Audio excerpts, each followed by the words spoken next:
The horses are on the track.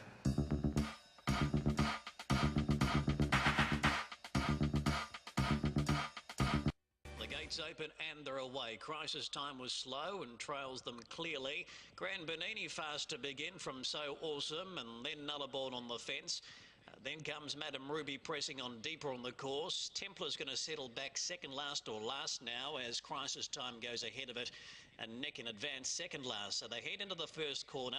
800 metres left to go, and Grand Bernini with now Madame Ruby striding up to keep it company. 2 lengths to So Awesome, Nullarbor, and then Crisis Time, and Templar's in a tricky position, buried back on the running rail in the small field. They come up toward the corner. 400 metres left to go.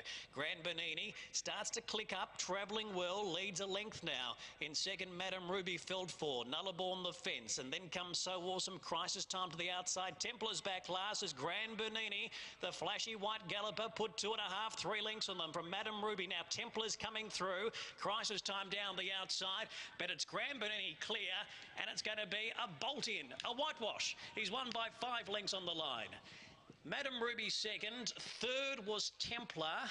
Crisis Time, I don't think made the placings, was late on the scene, and then came in behind the last couple to clock in, including Nullarbor, and also back with it was So Awesome, the debutante. Well, a different horse than we saw at Bairnsdale, Grand Bernini, and really didn't allow anything else to get into the race. Some of the favoured runners were back in the field, saying that Madame Ruby, who sat second and was immediately disposed of at the 400 metres, has still run second. And then the 4 Templar and the 1 Crisis Time, who was circling from back in the field after only a moderate start. But Grand Bernini, I'm sure we'll have a few fans after today's win. Didn't really know what to make of the galloper after that inglorious Bairnsdale run, but finishing down the track, given over a month between starts, indicating maybe this white colt by Sham Express wasn't 100% that day, and he hasn't had to travel as far today into Gippsland to record this win at his second start. He's out of the Zabeel Mir, the Opera House, of course, which gives him that terrific white colouring. 2.541 times 60.9, 60.9.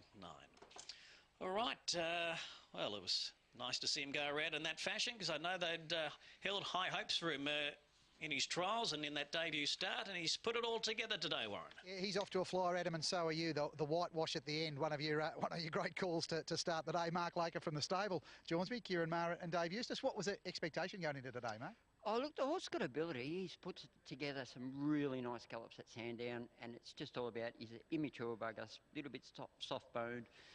He can race a little bit upside down, so he's still learning his craft, and, you know, but when he does gallop properly at Sandown, he gallops beautifully. You're always going to get a lot of attention with a horse out of the Opera House being so white. And were there any indications, as you said, he'd galloped well at Sandown, but going into today, was there an indication that he's going to take that ability to race day as opposed to his debut performance? Oh, we just want him to do things right, so it was up to him, and, you know, Karen and David have been beautifully patient with him, and I think that's the key going forward. And important to win races in the China Horse Club colours, and Windsor Park Stud still involved, so some important connections, and the Cracker Sales kicking off soon, so I'm sure the Chic team at Windsor Park will be pleased to see that win today. Really pleased. I'm really pleased to have winners for them anytime those colours win, so good on them.